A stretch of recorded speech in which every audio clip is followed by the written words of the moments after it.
Ang ilan po kasi sa sinasabi ng mga pumupula po dito sa nangyaring ito, itong Tacloban Airport, airport po kasi yan, ano, civilian area po yan, papunta sa La Nueva Ecija. Paano daw po ba natin napili itong mga areas na ito?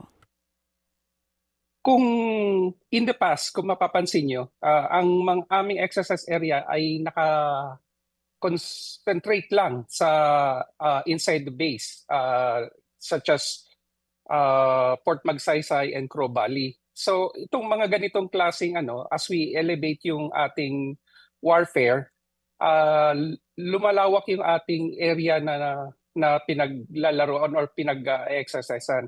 So gaya nito, kailangan natin ng long range na or mahabang distansya upang i-launch itong type of missile na ito. So nag-survey tayo ng way back few months ago kung saan pwedeng ma-assure natin na safe yung path ng missile. May iba pa po bang sites sa pinagpilian bukod po sa Tacloban Airport? Opo, marami po. Pero kasi ang Tacloban Airport ay dati na nating ginagamit as exercise area. Bukod ditong nakaraan, marami po tayong mga ginawang exercise sa Tacloban Airport. Ang nabanggit ko nga po kanina, civilian na airport po kasi ang Tacloban. Yung malaking concern po kasi dito is public safety. Ano po muna ang ginawa natin para masiguro na talagang magiging safe po yung launch bago po nangyari yung exercise noong May 5? Bukod sa may tinatawag tayong safety officers, kami po ay nag-call sa mga local government unit at ipinaalam namin ang mga activity na mangyayari sa lugar na iyon at nagkaroon po kami ng information dissemination sa mga community na pinapaalam namin na sa ganong oras, sa ganong panahon ay magkakaroon ng exercise. At bukod dyan, nag-file tayo ng notice to airmen and notice to mariner na kung saan ito po ay requirements para masigurado natin ang airspace at ang navigation area is safe habang kinakandak itong ating activity. So both for La Nueva Ecija or Nueva Ecija LGU and dito sa Tacloban LGU, nagbigay po kayo ng abiso. Kung May 5 po yung exercise, kailan nyo po inabisuhan yung LGUs natin? Wala po bang pag-oppose dito sa mga LGU? Doon po sa sinabi ninyo na nagbigay kayo ng abiso? Lilinawin ko muna po yung unang statement na yung Laor po.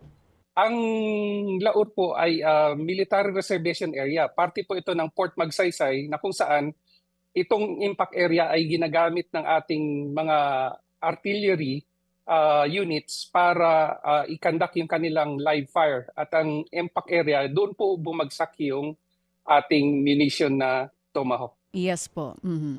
Ang coordination naman po sa local government unit ay naganap mga ilang buwan bago i-conduct po ang exercise. So wala po nag-oppose sa Tacloban, halimbawa? Wala naman po. Wala naman po. May nangyari po ba? Paano po ba? Kasi 'di ba yung airspace po kailangan naaabisuhan din ng kaap diyan. Paano po temporary yung closure? Ano po nangyari? Yung airport operations din po. Nag-file po tayo sa kaap ng notice to airmen and then kung sa navigation naman po sa Coast Guard, ang notice to mariner, inaabiso po natin na meron tayong at a certain space and time, meron pong magaganap na activity na kung saan ay inaabiso po natin lahat ng institusyon sa air or sa navigation na bawal po munang dumaan doon sa area na 'yon. So Ang sa case naman po ng Tomahawk, kung mapapansin nyo, madaling araw po ito ipinutok. Inassure naman po natin na walang sa area na 'yon dahil dumaan ang missile sa eastern seaboard. Wala po siyang dinaan ng land mass. Dumaan po siya sa eastern seaboard at pumasok sa Dingalan na kung saan itong Dingalan is parte ng military reservation. Oo. So maging yung airport operation sarado po nung time na yon. Ilang oras po sarado yung airspace and even yung operations ng airport? Sa case po ng Tomahawk Clan attack missile ay mga 1 o 2 oras lamang po. Mga kapatid, patuloy po kayong tumutok sa 105.9 True FM para sa totoong balita, impormasyon, music, and entertainment. Mag-subscribe sa aming YouTube channel at podcast at sundan nyo kami sa Facebook, Instagram, X at TikTok sa True Network PH. Bisitahin din po ang aming official website, truefm.ph. At panoorin din kami sa True TV Signal, Channel 19. Kami po ang 105.9 True FM. Laging true sa'yo, kapatid.